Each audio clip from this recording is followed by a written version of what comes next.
Good to see there are so many Power Query fans out there. We're a small but select group. Now, who saw Matt Mason's session just now? Good. Who was on the pre-con yesterday? Who feels like they are, as a result of all that, or because of previous Power Query experience, already fairly comfortable with what Power Query does and a little bit of M? You all feel happy with that? Yeah, I'll assume that everybody that can't be bothered to put their hands up has said yes.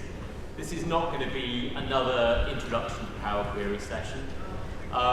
This is not going to be another introduction to the M language session. I do a session like that, and then Matt Mason comes along and does an identical one. Obviously, you want to go and see Matt do it.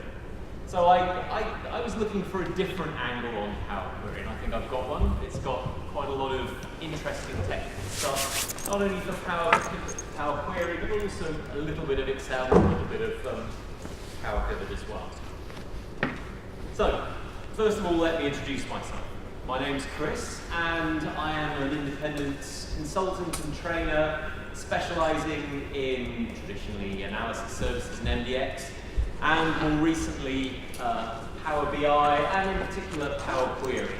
So Power Query is my particular love in the Power BI stack. I wrote a book about Power Query last year, which is almost a year old now, is almost completely out of date because they keep on releasing new versions. But anyway, these are all of my contact details.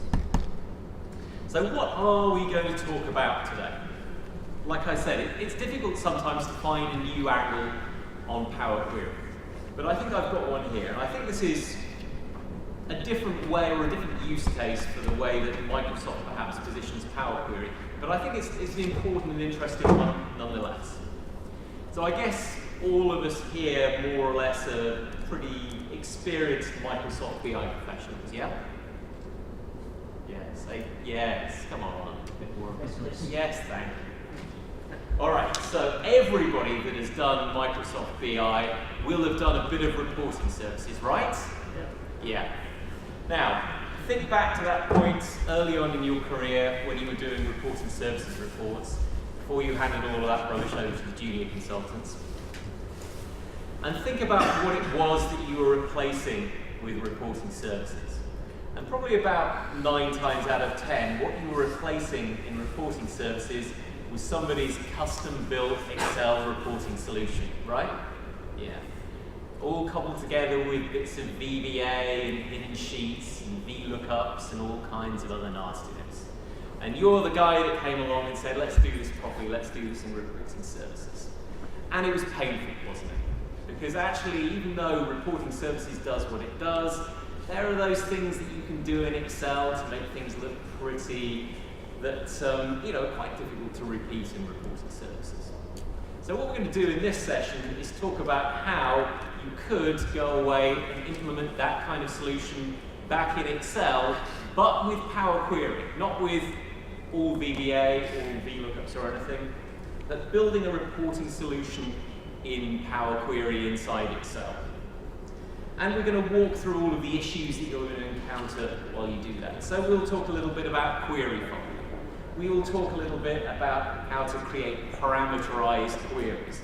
We will talk about how you select parameters, ways that you can get a user to select parameter values in the worksheet, how you can automate data refresh, how you can lay out a report and structure it, and finally, whether this is going to work in the browser. So let me drill into this question of reporting inside Excel in a bit more detail. Because Power Query is pretty much traditionally positioned as a self-service ETL solution. You connect to your data sources, you import all of the data that you want to analyze, you transform it, you clean it, you load it into the Excel data model, and then from the Excel data model, you build your pivot tables and your reports. And this is great, but there is one scenario where maybe this approach or this method is a little bit of a problem. What happens if you can't download all of the data you need into Excel? you're on 32-bit Excel and you've got a 2 billion row fact table. You just can't download all of that data. And even if you could, it might take hours and hours and hours to download all of that data. It might be horribly slow once you've done that. And then even if you could do that, oh, sorry, even better. You could hear me before that. That's going to ruin the recording, isn't it? So what happens, or how can we handle that situation where you can't download all of the data you need into Excel? What you need is a way of filtering that data before it gets to Excel. And that is what you can do with Power Query. So in this session, I'm going to define a kind of reporting solution as one of those traditional detail level reporting solutions, the kind of things that you would do today in SSRS, or indeed many people do today in Excel using VBA and things like that. So a situation where you don't want to download all of the data you need in advance, you just want to specify a subset of the data, import that small subset of data into Excel, and then do reporting on it. You want to see a table of detail-like data, transactions, individual rows from your fact tables. You want a reasonably high degree of control about how that's formatted. You probably want it formatted as a table. You may want to be able to take that table of data and do other types of reporting on it in Excel. Analysts do all kinds of amazing stuff in Excel, and sometimes they just want a table of data. And maybe the ability to pivot and unpivot the data in the way that you do with a pivot table is not so much of a priority as a result. Now, I'm not necessarily talking here about bypassing Power Pivot altogether. You'll see at the end that Power Pivot is an important part of this story. But I just want to shift your focus away from Power Pivot as the engine for doing reporting back to Power Query. I'm not going to be speaking too much either about making reports look pretty. There are lots of people who are very good at making reports look pretty in Excel and other tools. I've done my best, but this is not my area of expertise. So, why do we even want to think about using Power Query for this kind of report? Well, apart from the fact that Power BI is cool and somebody, maybe Microsoft, has twisted the boss's arm into using it, and we've got to go and do a proof of concept, let's not forget that Excel is pretty much the place where people want to be able to use their data. So, after all, why shouldn't we be doing reporting solutions inside Excel? And now with the modern Excel BI stack, we can implement them a lot more cleanly and quickly than we could before with messy old VBA and Excel formulas. It may be easier to do this as well than to do it in SSRS. If you think about how people screamed and complained when you tried to replace their Excel reports with SSRS, well, maybe now that we know that Excel is the center of Microsoft's BI universe, or at least it was until the Power BI Designer came on, maybe we should go with the flow and maybe we should be working inside Excel. So, we're going to build a solution. Let's get down to details. And like I said, the important thing about this solution is that we're going to be working against a large data warehouse, and we're going to accept the fact that we are not going to be able to download all of the data in Excel. We're going to say, first of all, let me filter the data before it comes to Excel. Let me just get the data that I need, bring it into Excel, and then on just that data that I've downloaded, build the report. Now, how do we do this? And what are the things we need to worry about? The first, most important thing that we need to worry about in this solution is query folding. Now, if you have been to any of the more advanced Power Query sessions today or yesterday, I am sure you will have heard about query folding. Yes? Yeah, good. So for those of you who haven't, just a little bit of background on what Power Query folding is. So query folding is the ability of Power Query to push logic back to the data source. So we're in our situation, we've got our big data warehouse. You've probably seen in Power Query, if you've used Power Query at all, that you can connect to a table in SQL Server, and you can say, well, let's filter the data that in that table so that I only get the data that I need. You know, maybe I've got a big fact table, but maybe I only want the rows for a particular date. With query folding, Power Query not only allows you to connect to that big table, but when you say in Power Query, only give me the rows for the 6th of March 2015, Power Query does not try and download all of the data in that table and then do the filtering on the client, because obviously that would be fatal. Power Query says, okay, Chris has got a query that says, connect to my data warehouse, connect to that big table, filter by the 6th of March 2015, and it takes all of those steps and it translates them back to SQL, or at least it tries to. So even though you have multiple steps in your query, all of those steps, or where possible, some of those steps will get translated back to SQL. And for this to happen, well, it's very important that this happens in our reporting solution. Because the last thing that we want to have happen is to have the entire data warehouse fact table downloaded into Excel. Because then, if that happens, we might as well not have bothered. So query folding is very, very, very important.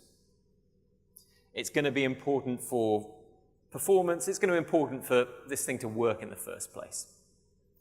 So what we need to bear in mind when we're doing all of this is that query folding has to happen. Otherwise, we're going to be in trouble.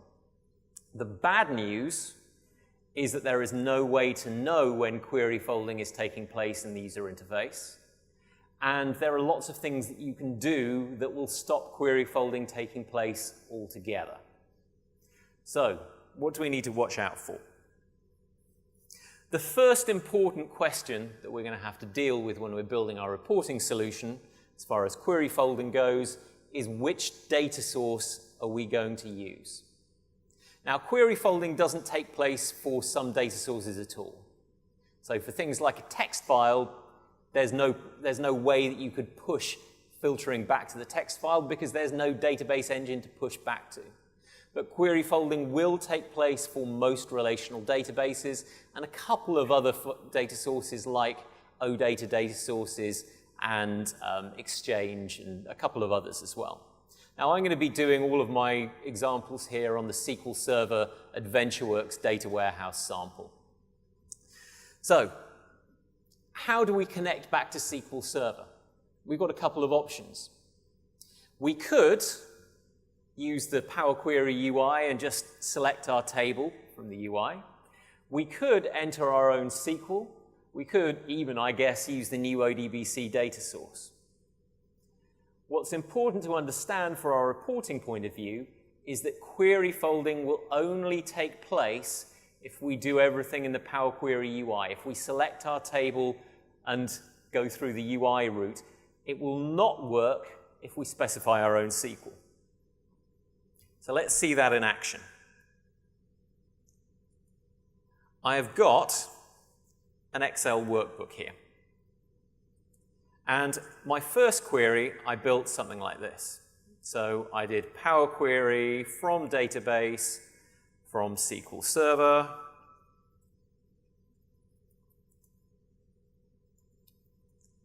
chose AdventureWorks DW, clicked OK, and then here in the navigator pane, I chose my dim date table and clicked Edit. So this is the way that you're going to want to work if you want query folding to take place. So here, if we look at this query that I've built, I've got just a simple select everything from the dim date table, and then I've got a filter on here. So I have just simply said, let's filter all of the days that are Friday. And I've just got all of the rows from this table that are Friday. So that's looking good.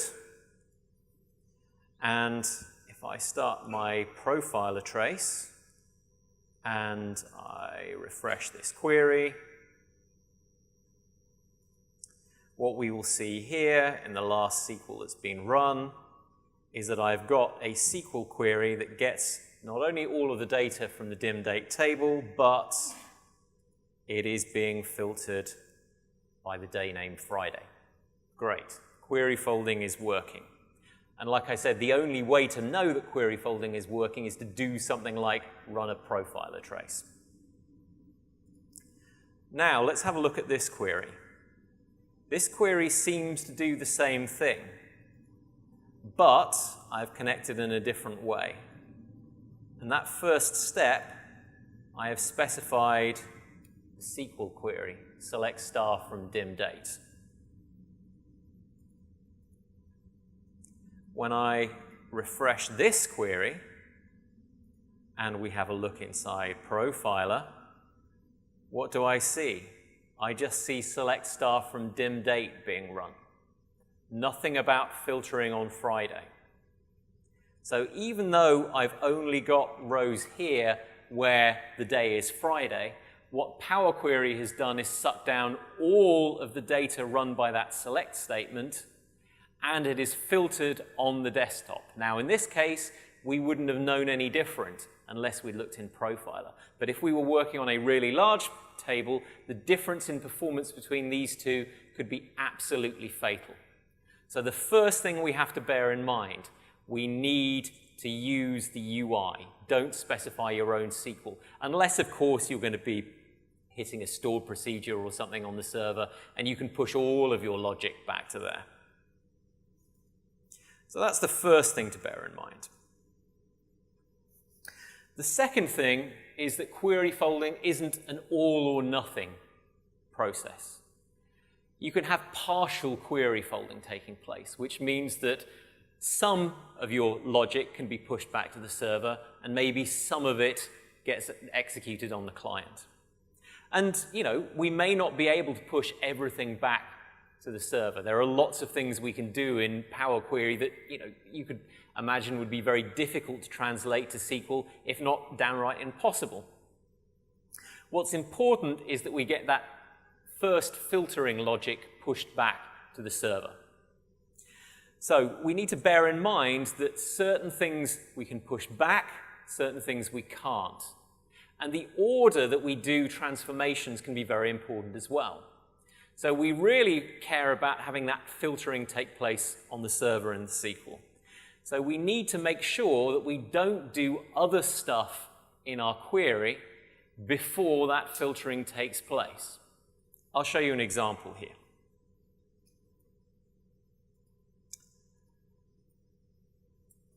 If we look at this query, I've done the following. So again, I've selected the dim date table. I've got a couple of rows. And here, on this step, capitalize each word. All I did was just right-click, transform, and use the capitalize each word transformation, just to clean things up a bit. And then after having done that, I did a group by on the rows from this table, just to count the number of days which are each day of the week. Now, when I refresh this query, we can look in Profiler, and we can see that we're getting just the columns that we wanted, but we're getting all of the rows from the table. The group by is happening inside Power Query. And the reason that's happening is because, for whatever reason, Power Query cannot do that capitalize each word in SQL. It decides, well, the next step is to capitalize each word, therefore we've got to bring all of the data down to Power Query, do the capitalization there, and then the next step is the group by, so, well, we're already on the desktop, we've got to do the group by there. Now, obviously, we don't need to do these steps in this particular order. So if I just right-click here and move down, I'm doing the group by first, and then I'm doing the capitalization. The output is exactly the same,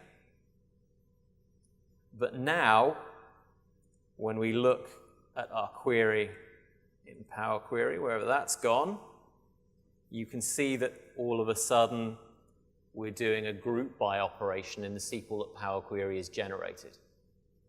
So we're not doing everything in SQL. Power Query can't translate everything it does back to SQL.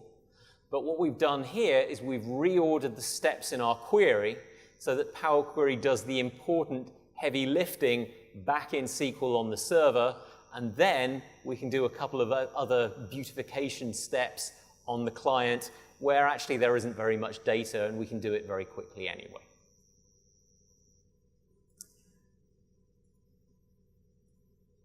So like I said, there's no way that we can tell that Power Query is doing query folding. We've got to look in something like Profiler.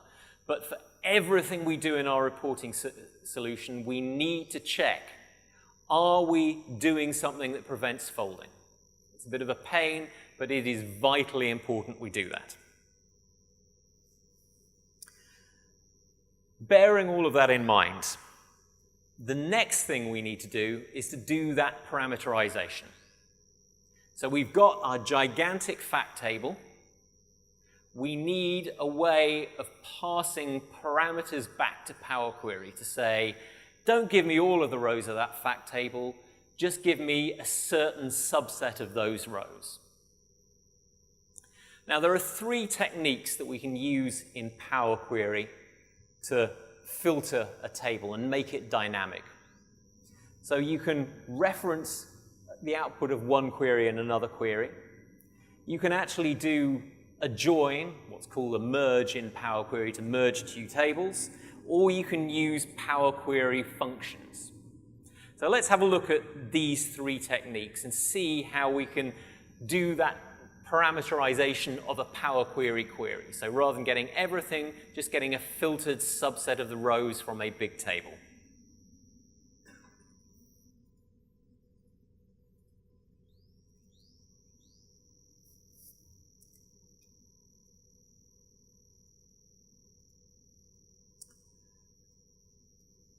Right. In this case from AdventureWorks, I'm going to be working with a date table, dim date table from AdventureWorks, and the fact table, which is the fact internet sales table. So internet sales just shows a bunch of sales transactions made over the internet, and date is our date dimension table. And I've got two queries here that just simply get all of the data from those tables. So they're not being executed, they're just starting points for later logic. There's my date table, and here is a query that brings back a couple of important columns from my internet sales table. So the first thing that I want to be able to do is I want to be able to reference the output of one query in another query. Let's imagine that I have a query that returns an individual date key. So what I've got here is a query that references that date table. Our first step is to get all of the rows in the date table, all of those dates. Now we imagine that somebody has chosen one date. So I've filtered down to a date which is, the 26th of August 2003.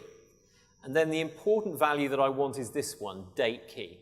This is going to be the value that I use to filter the fact table. I want to filter the order date column in my sales fact table by this date.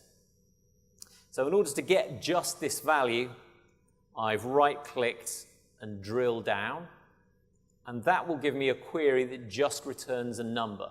A Power Query query does not have to return a table. It can return a value of any data type, and that includes just numbers on its own.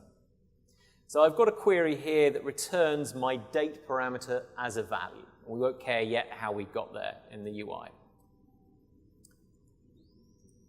If I create a new query based on internet sales, you can imagine that I can manually filter on a date like this. And you can see here I've got a step that says, only give me the rows which are related to that date that I chose. I can make this parameterized by saying, well, instead of hard coding that date, I've got a query already that returns a date value that I want to filter by. So here I could say date parameter as value, and that is the name of this query that we were just looking at. And when I do that, now I'm only seeing the rows which are the sales on the 26th of August 2003. So this is the first and easiest technique to use to filter one table, one query by the output of another query. I've got a query that returns an individual date key, and I'm able to use that, use the name of that query as a variable almost inside my query that filters my fact table. So that's my first technique. The problem with this is that unless I want to get a lot more complicated with my M logic, it only allows me to filter by just one date. And actually, we really want to be able to filter by multiple dates. So there is another approach we can take. Instead of getting just the date key value, we can stick with just returning a table. So here I've got a table that just returns the 26th of August 2003, but a table.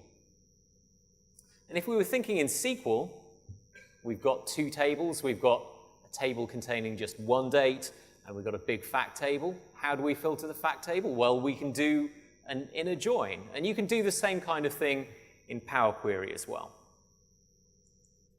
So if we edit this and filter instead, there's my table of values. In order to filter by this date, I can go here and I can choose the Merge Queries option. I can say there's my order date key column. I'm going to choose date parameter as table. I want to join on date key. I only want to include matching rows to make this an inner join. Click OK, and bingo again, I've got just the rows which are the 26th of August 2003. And of course here I could expand and add my dates, day, months, and years onto the end of my facts table. So that's the second technique that I can use.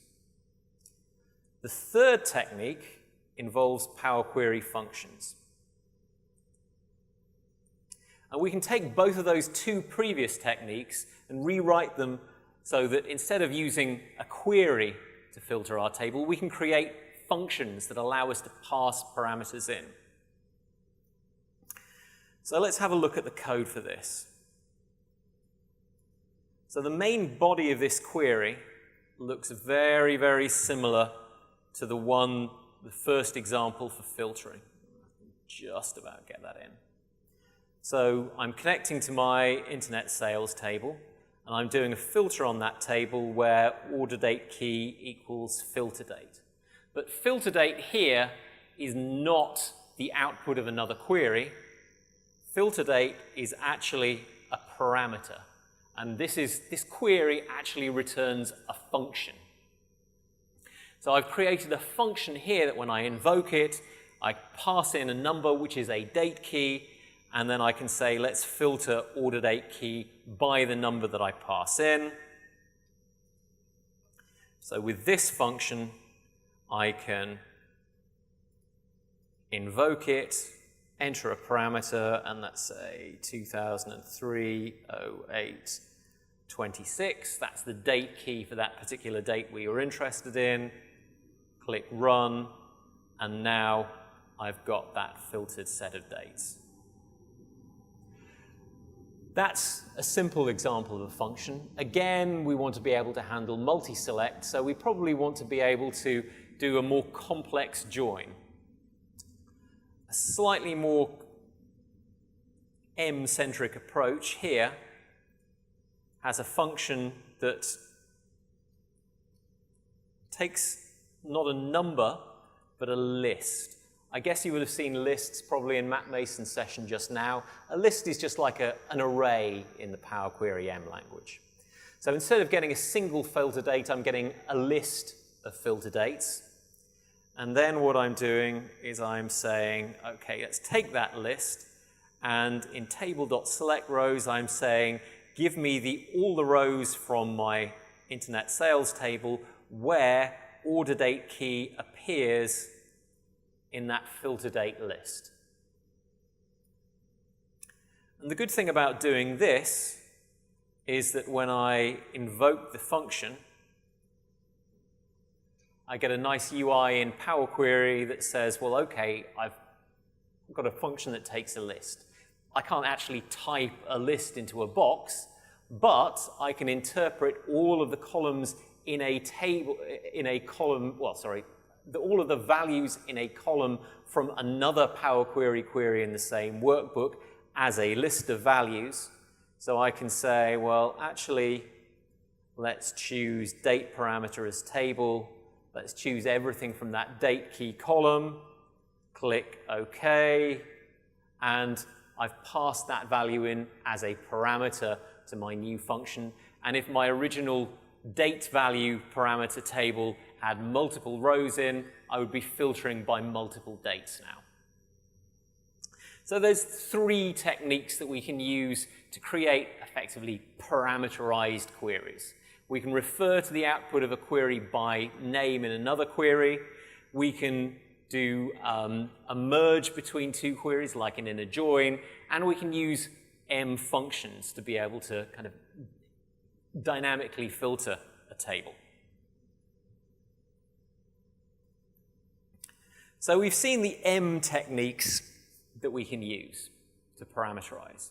And going forward, what I'm going to do is I'm going to use the merge technique more than anything else, simply because it's quite easy to use and it's more likely to end up with query folding taking place. Because as you can imagine, in a SQL Server environment, we're just joining two tables. That's pretty simple SQL to generate.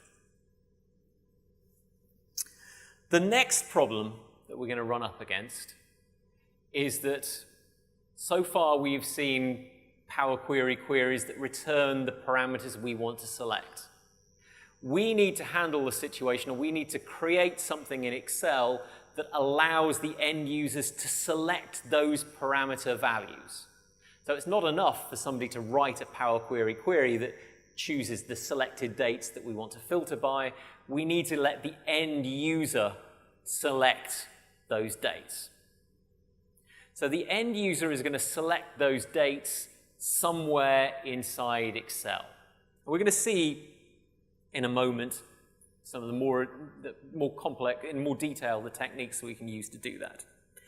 But here we need to know about another Power Query bit of functionality, the formula firewall. And this can be a bit of an irritation when you're building Power Query solutions, but it's one of those well-intentioned irritations. Power Query cares about data privacy. If you think about it, Power Query, when you're creating a reporting solution, could be taking data from multiple data sources and sending data from those data sources off to different places. For example, if we go to this workbook,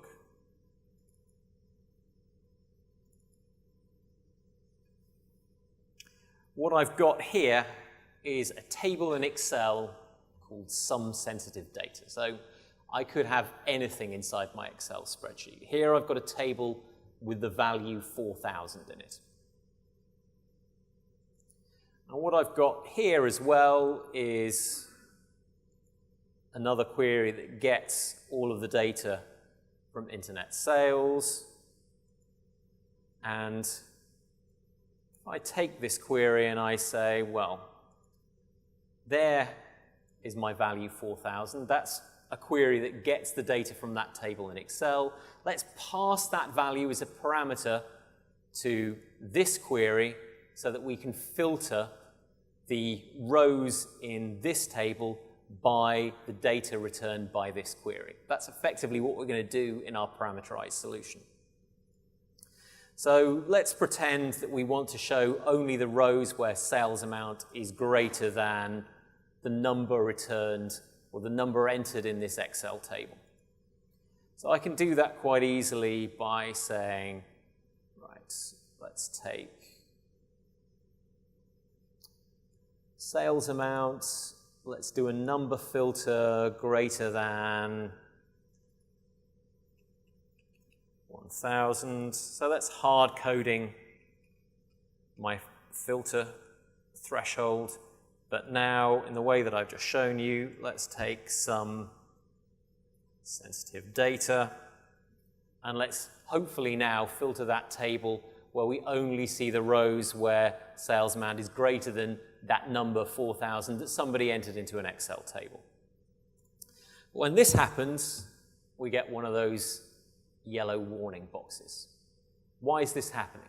What's the problem? Well, we've hit the formula firewall. And in this case, Power Query has realized that for query folding to take place, in order to generate that SQL query that says, select star from fact internet sales where sales amount is greater than 4,000, where 4,000 is coming from the Excel table, we've had to generate a SQL query that has embedded in it a value from another data source, in this case, that table in Excel. And if you think about it, somebody, a DBA maybe on the SQL Server end, could look at that SQL query. They would see that value that had come from Excel. We're taking data from one data source and we are passing it to another. And this is a potential privacy concern. It may not be in this case, but what happens if we were querying a web service, doing geocoding? We had a list of customers and their addresses, and we say, let's geocode, let's pass our customer address list off to this web service to find the latitude and longitude of the address. We're taking sensitive data from our customer site and then sending it off to some random web service over the web. Somebody could log all of that data and get our entire customer list back. So Power Query is warning you before that happens. And you need to be aware of that. In this case, Power Query is saying we need to talk about data privacy. And here what it's going to say is, okay, for the current workbook, what data privacy level do you want to set? And there are three we can choose: public, organizational, and private. Public data sources, we don't care. We can send data from a public data source anywhere we like. Organizational data sources can only have their data shared with other organizational data sources. So in this case, we could say the data from this Excel sheet is going to another organizational data source, which is SQL Server, so I don't really care. The data is not moving outside of my site. And private data sources cannot have their data shared anywhere else. For the sake of ease, I'm going to choose public. And there we go. Actually, there aren't any rows that are greater than that. So we can set our privacy level appropriately. If we've got incompatible privacy levels, so let's say we said that my Excel worksheet had private data in that couldn't be sent anywhere else, this could result in one of two things happening. It could mean that the query just doesn't work at all. But in this case, that's not going to be a problem, but something else might happen.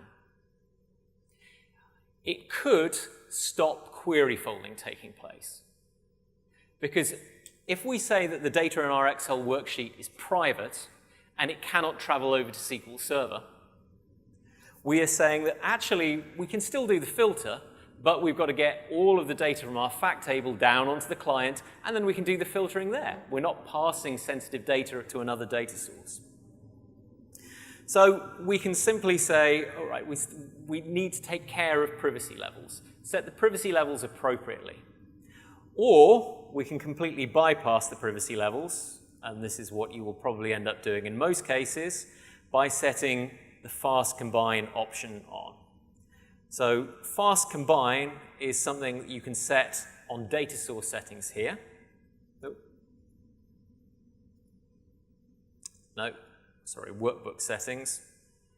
And here you can say the default is combine data according to the privacy levels that I've just described, or ignore the privacy levels completely, and always do query folding whenever you think you can.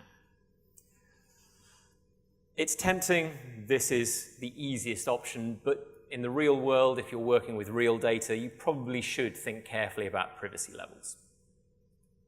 But again, this is something we need to think about when we're building our reporting solution to make sure that query folding takes place. The next problem. How do we actually provide a user interface for our users to select those parameters? There are two basic approaches that we can provide to create a kind of user-friendly interface for parameter selection.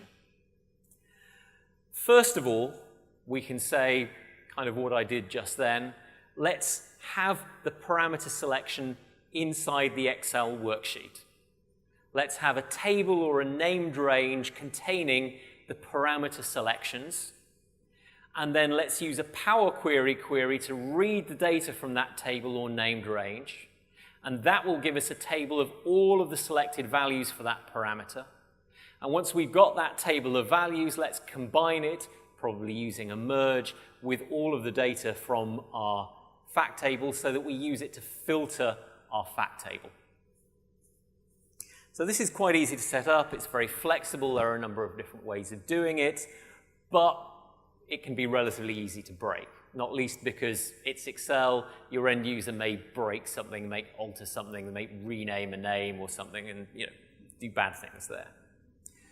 The other alternative is that when we're working with Power Query functions, we can actually supply a list of available values for those functions. So you saw earlier a Power Query function where I had to type in a date parameter. What we can do with some pretty complex and hairy M code is actually create data-driven lists of possible parameter values, pretty much like you can do in reporting services. This does have some limitations, though. At the moment, it doesn't allow you to have multi-select. It doesn't support more than 1,000 possible values in the list, and the code is enough to make your hair turn grey, if it isn't already. So let's have a look at all of these things. So first of all, what I've got here is a very simple example of parameter selection. I've got here a named range. So I've got an Excel cell here that has search term in it, and next to it, I've got a named range, and the name of this range is search term. So this is where an end user could type the name or part of the name of a customer that they want to search for in this fact table. And I have got a simple Power Query query that reads the value that has been typed into that named range. So there we are. I'm saying Excel current workbook search term. There's that cell value. Let's make sure that that's text, and let's drill down and get that value Adriana there. So there is my query that's reading the parameter that the user has typed in from the worksheet. I've got another query here that gets the full list of customers and then filters by that search term. So these are all of the customers from the customer table that have got names that match Adriana, or whatever I typed. And then in internet sales, I'm doing a merge between my fact table and that table that contains the filtered list of customers, and the end result that I see all of the customers whose names include Adriana. And of course, if I change this to Alex and refresh this query,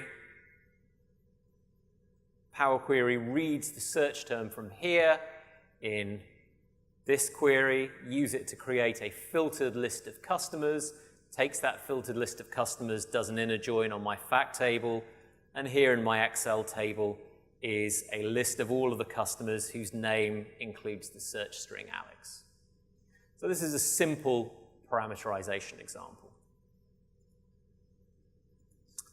In more complex scenarios, we might want to provide something like a drop-down box.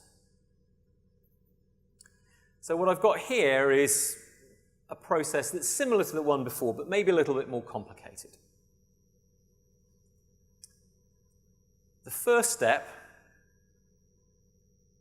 is to create a query that contains a list of products. In the AdventureWorks DW database, the product data is spread across 3 tables. We've got product categories, product subcategories, and products.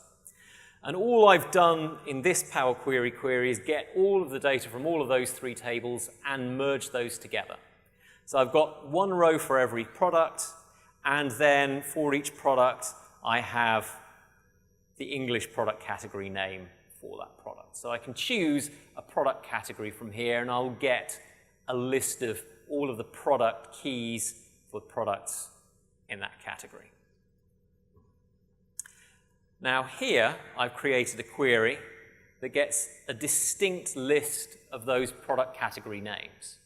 So here I've got just the 4 product category names that I want to use as parameters, and I've created a calculated column that just has the value yes hard-coded in it.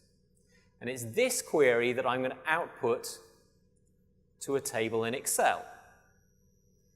Now, having done that, I'm then able to use Excel's data validation parameter functionality on the cells in this table, once the data's been loaded into this table, to say, well, okay, we've dumped the data into this table.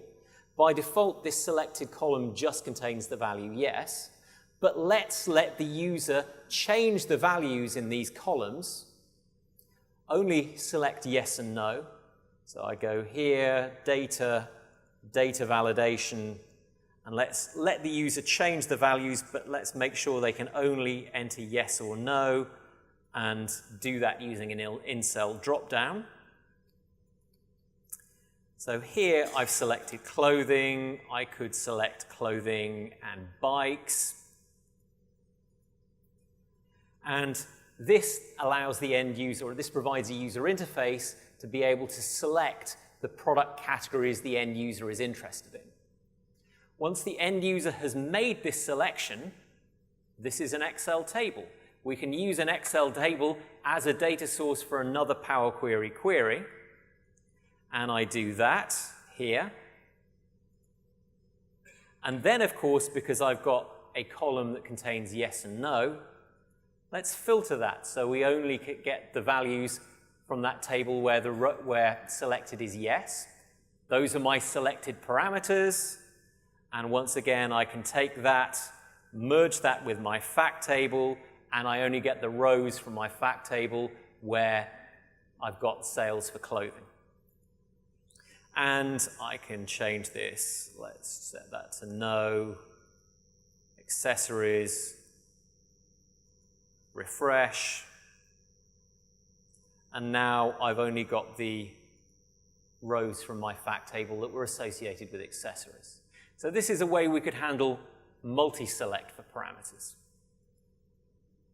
And this is how I've done it in the past, but for this presentation, I had an even better idea. So this is the first time I've shown this. Wouldn't it be really cool if instead of having a nasty table, we could do selections using slices? And we can. So if I choose February 2004 here, and I refresh, now I'm only getting the sales for February 2004. How is it possible? Now, unfortunately, at the moment, a slicer can't be used as a data source for Power Query. I've made a request for this, and maybe it'll happen in the future, but we can't do it yet.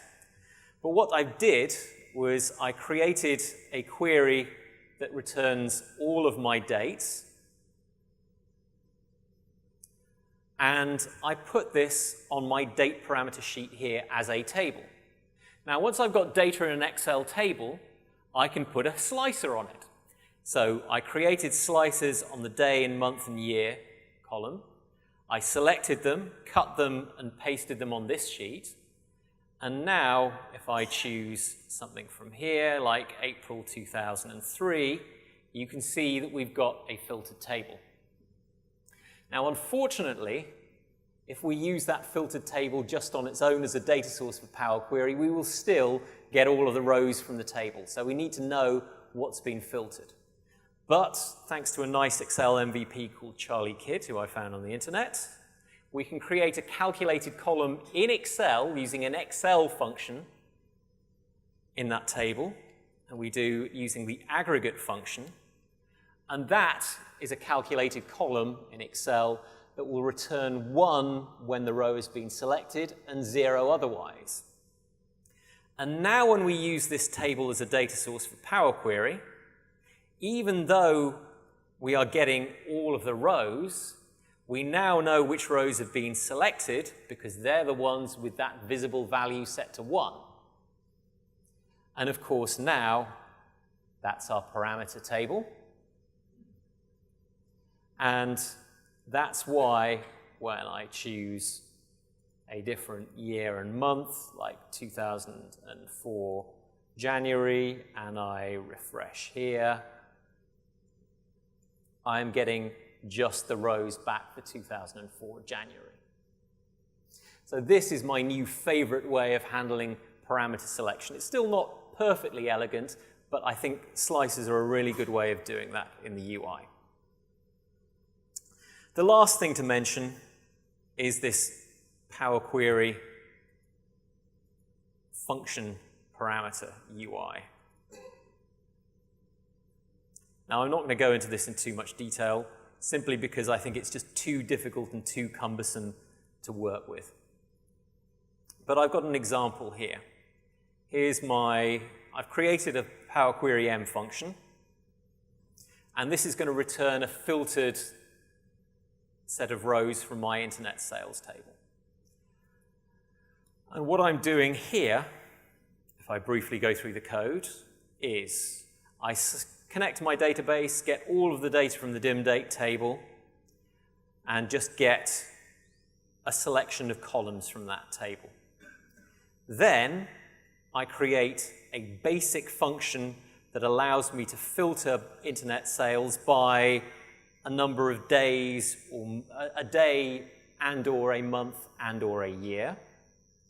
And then here is the horrible code that takes that function and does some special M stuff. I've got a blog post on this if you're interested, and says, okay, let's take all of the possible values, all of the values from that date column, and use them as available values for my function parameter. The end result is that when I invoke this function, instead of having to type my date, I could say, give me everything which is a Sunday in August in 2002, execute my function, and I've got a Sunday in August 2002, which looks nice, but like I said, we've got a limited number of possible values here. The code involved is an absolute nightmare to write, so it's going in the right direction, but I wouldn't recommend using this yet. Hopefully, this approach is going to get easier in the future. So, we know how to select parameters. Probably the last couple of things we want to do. Lastly, we want to be able to refresh a query. Now, so far I've been refreshing a query by going to the Workbook Queries pane, right-clicking and refreshing. But that's not very user-friendly. There is an easier way of doing it.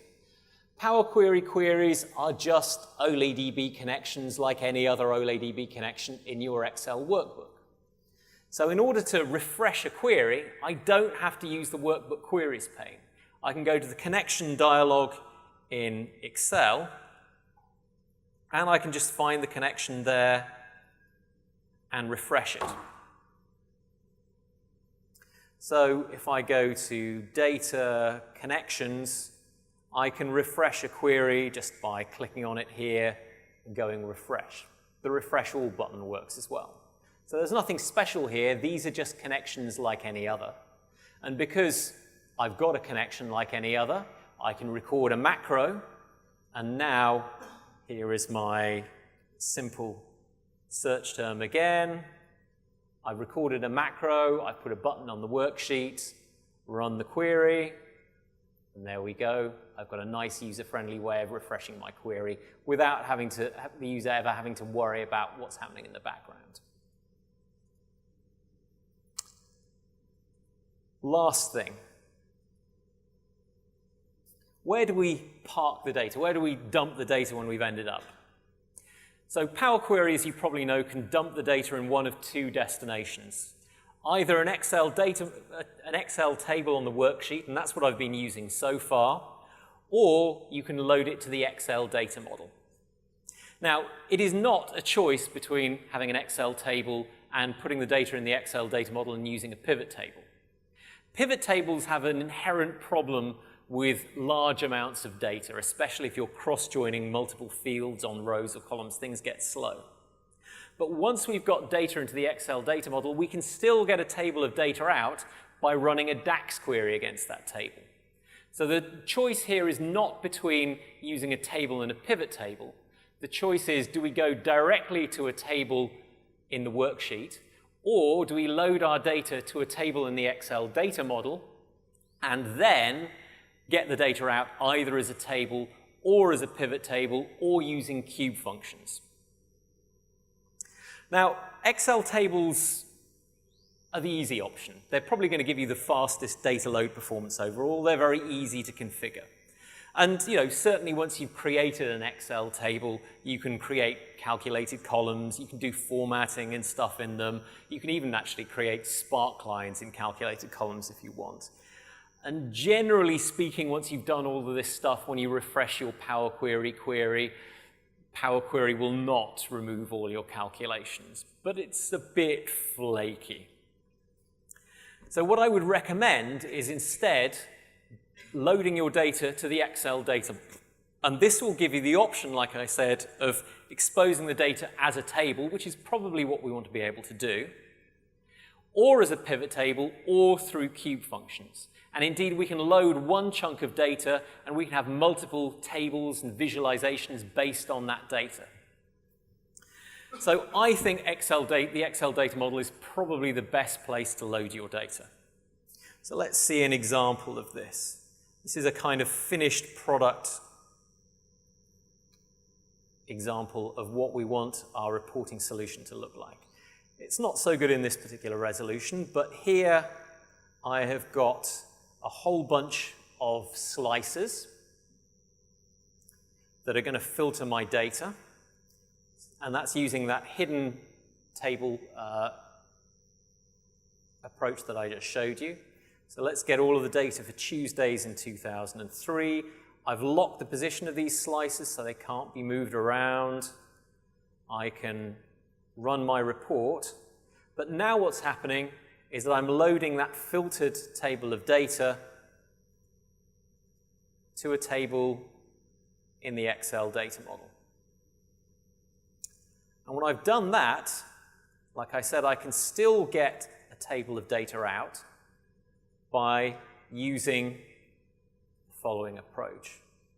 I can say, let's go to existing connections, tables, and I can actually get that Excel table out, the data from that table in the Excel data model out as just a simple Excel table here. But more than that, I can write my own DAX queries against this table.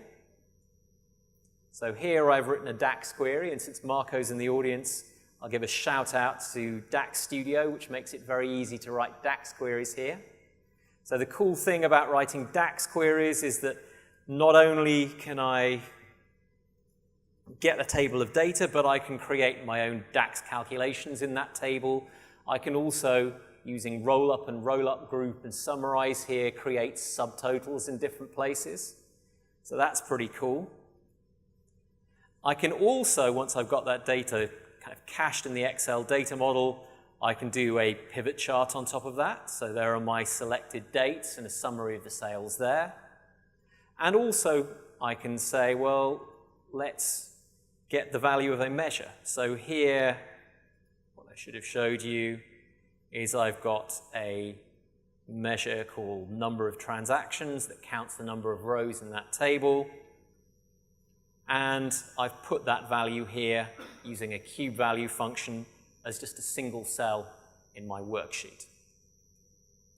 And just to prove that's working again, let's choose everything for Mondays in March in 2002, run my report. It's going to be slightly slower because there is a bit of an overhead loading data to the Excel data model rather than directly to the table, but there's my table of data, there's my subtotal rows. And if you do that, and let's hide the formula bar as well. I've hidden the grid lines. I think this is a pretty nice Excel-based reporting solution, and one that I wouldn't be embarrassed to put in front of my end users, and one that only gets the subset of data that my end users are interested in. I know I'm over time, but the last slide here is, will this work in the browser? The short answer is no, not at the moment.